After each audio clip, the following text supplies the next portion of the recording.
Om Swastiastu. Assalamualaikum warahmatullahi wabarakatuh. Salam sejahtera dan salam nama budaya untuk kita semua. Baik, sebelumnya izinkan saya untuk menyampaikan terima kasih kepada Bapak dosen dan teman-teman yang telah meluangkan waktu untuk ikut menonton dan memahami pemaparan materi yang akan kami lakukan pada kesempatan kali ini.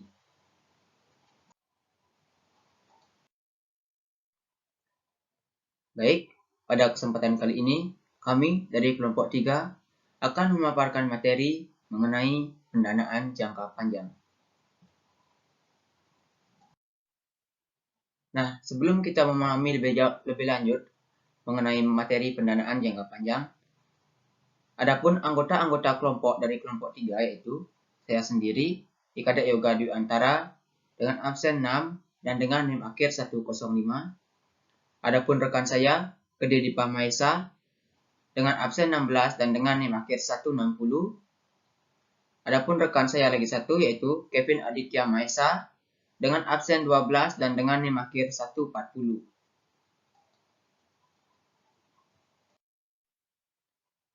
Baik, adapun sub-sub pokok bahasan atau key point yang akan kita bahas pada kesempatan kali ini, yaitu yang pertama mengenai keputusan pembiayaan jangka panjang, yang kedua yaitu pembiayaan aktual dari obligasi, dan yang ketiga yaitu pendanaan jangka panjang dengan multiple currency.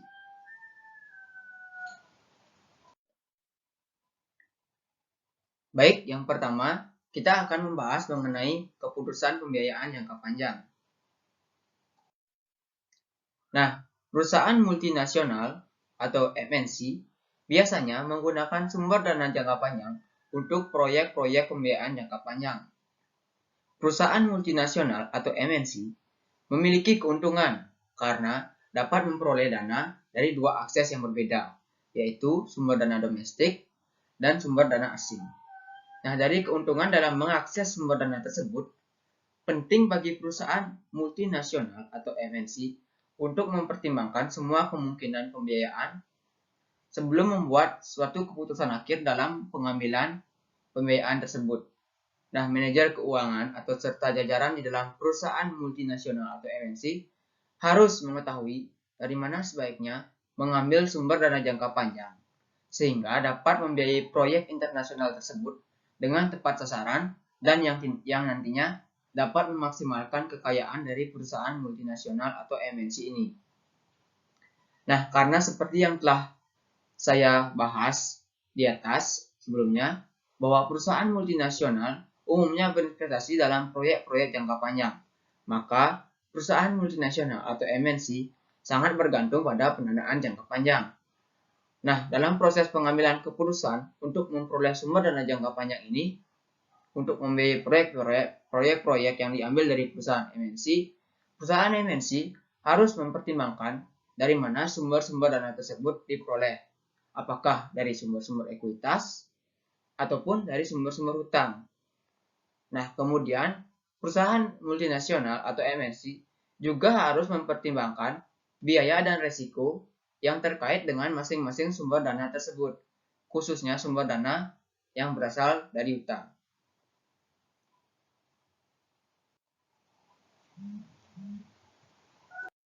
Baik, setelah kita mengetahui bahwa perusahaan MNC dapat mengakses dana dari dua sumber, yaitu sumber ekuitas dan sumber modal, pada slide ini pertama-tama kita akan membahas terlebih dahulu bagaimana perusahaan MNC mendapatkan dana dari sumber ekuitas.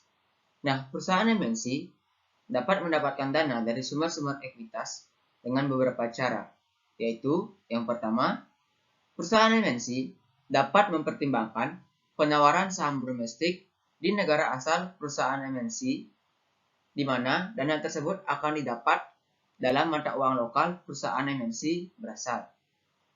Yang kedua, perusahaan MNC dapat mempertimbangkan atau melakukan penawaran ekuitas global, di mana perusahaan MNC menerbitkan saham di negara asal mereka dan dalam satu atau lebih negara-negara asing. Perusahaan MNC mungkin mempertimbangkan untuk melakukan pendekatan ini agar mendapatkan dana parsial dalam mata uang yang perusahaan MNC butuhkan untuk pembiayaan operasi anak perusahaan asing. Nah, selain itu, penawaran global juga dapat memberikan perusahaan MNC beberapa pengenalan nama, sehingga perusahaan MNC dapat dikenal di kancah dunia. Nah, investor di luar negeri akan lebih tertarik dalam penawaran global ini jika MNC menempatkan jumlah saham yang cukup di negara itu untuk menyediakan likuiditas. Yang ketiga, MNC dapat menawarkan penempatan saham pribadi untuk lembaga keuangan di negara asal perusahaan MNC. Dan yang keempat yaitu, perusahaan MNC dapat menawarkan penempatan saham pribadi untuk lembaga keuangan di negara asing di mana perusahaan MNC beroperasi atau berkembang. Namun, mungkin tidak dapat memperoleh semua dana yang perusahaan MNC butuhkan dengan private placement ini. Karena dana tersebut harus berasal dari sejumlah investor besar yang bersedia untuk mempertahankan investasi untuk jangka waktu yang panjang di dalam perusahaan. Karena ekuitas itu memiliki likuiditas yang sangat terbatas.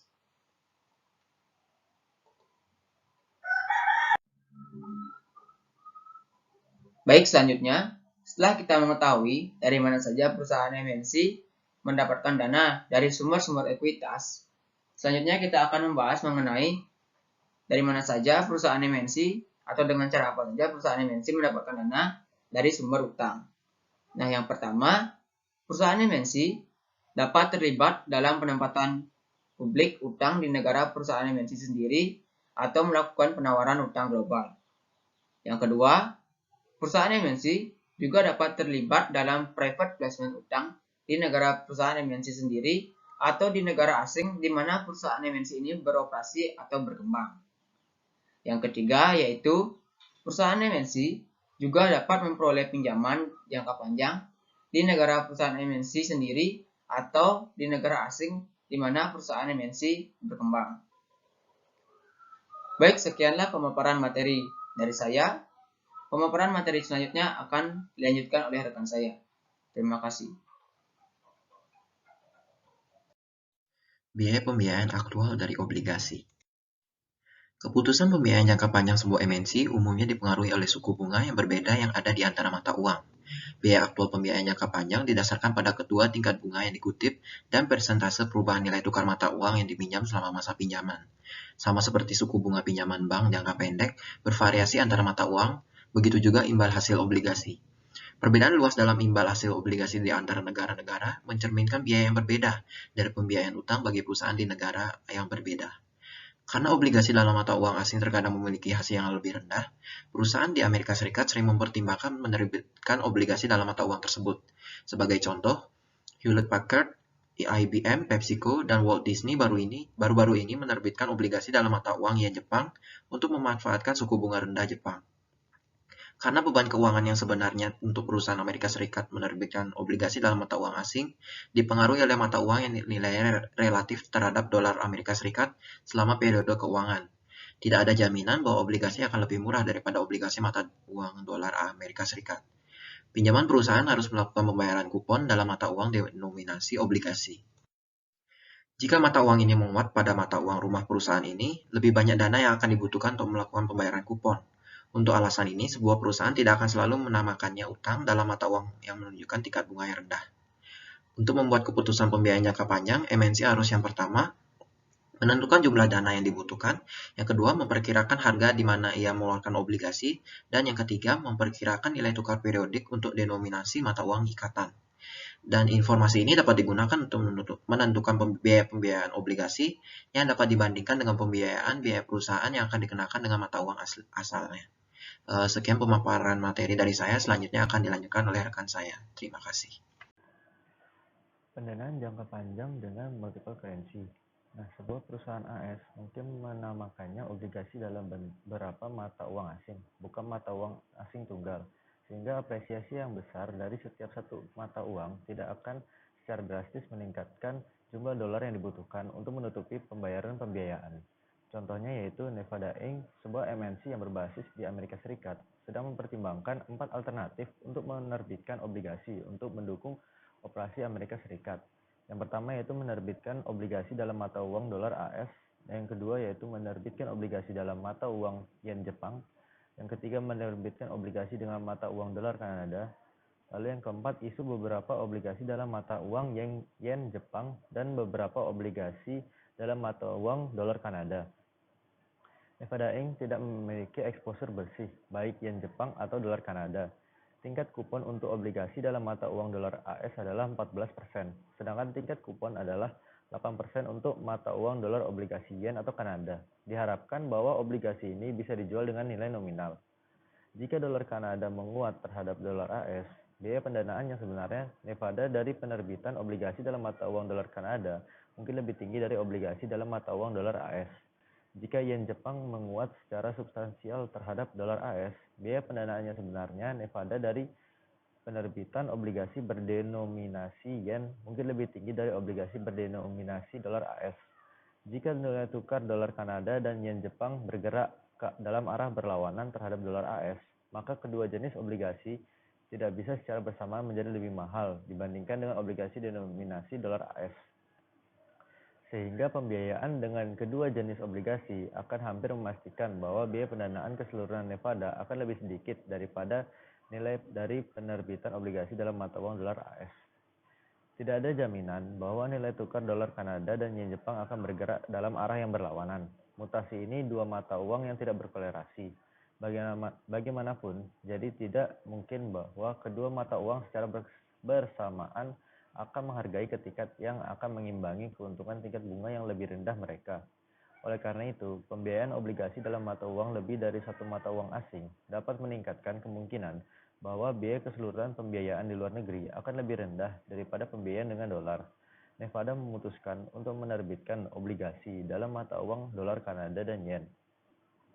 Contoh sebelumnya hanya melibatkan dua mata uang asing. Pada kenyataannya, sebuah firma dapat mempertimbangkan beberapa mata uang asing yang menunjukkan suku bunga yang lebih rendah dan mengeluarkan sebagian dari obligasi dalam masing-masing mata uang ini. Strategi seperti ini dapat meningkatkan biaya lainnya, yaitu contohnya iklan, percetakan, dan lain sebagainya, menerbitkan obligasi. Namun, biaya tersebut dapat diimbangi oleh penurunan arus kas kepada pemegang obligasi. Selanjutnya ada obligasi koktail mata uang. Nah, ini merupakan contohnya yaitu sebuah perusahaan dapat membiayai beberapa mata uang dengan mengeluarkan berbagai jenis obligasi, sehingga menghindari biaya transaksi yang lebih tinggi. Dengan mengembangkan koktail obligasi mata uang. Mata uang bukan hanya satu tapi campuran, atau makanya disebut koktail mata uang. Sebuah koktail mata uang hanya mencerminkan unit multi currency account. Beberapa koktail mata uang telah dikembangkan untuk menamakannya obligasi internasional, dan beberapa telah digunakan dengan cara ini. Salah satu koktail mata uang lebih populer adalah Special Drawing Right, yang awalnya dirancang sebagai aset cadangan devisa alternatif, tapi sekarang digunakan untuk menamakannya obligasi dan deposito bank dan harga berbagai layanan. Dengan penciptaan euro, penggunaan obligasi koktail mata uang di Eropa terbatas karena banyak negara-negara Eropa sekarang menggunakan mata uang tunggal, yaitu euro. Sekian presentasi dari kelompok kami. Maka akan kami tutup dengan Om Santi Om. Assalamualaikum warahmatullahi wabarakatuh. Salam, namo buddhaya, dan salam kebajikan untuk kita semua.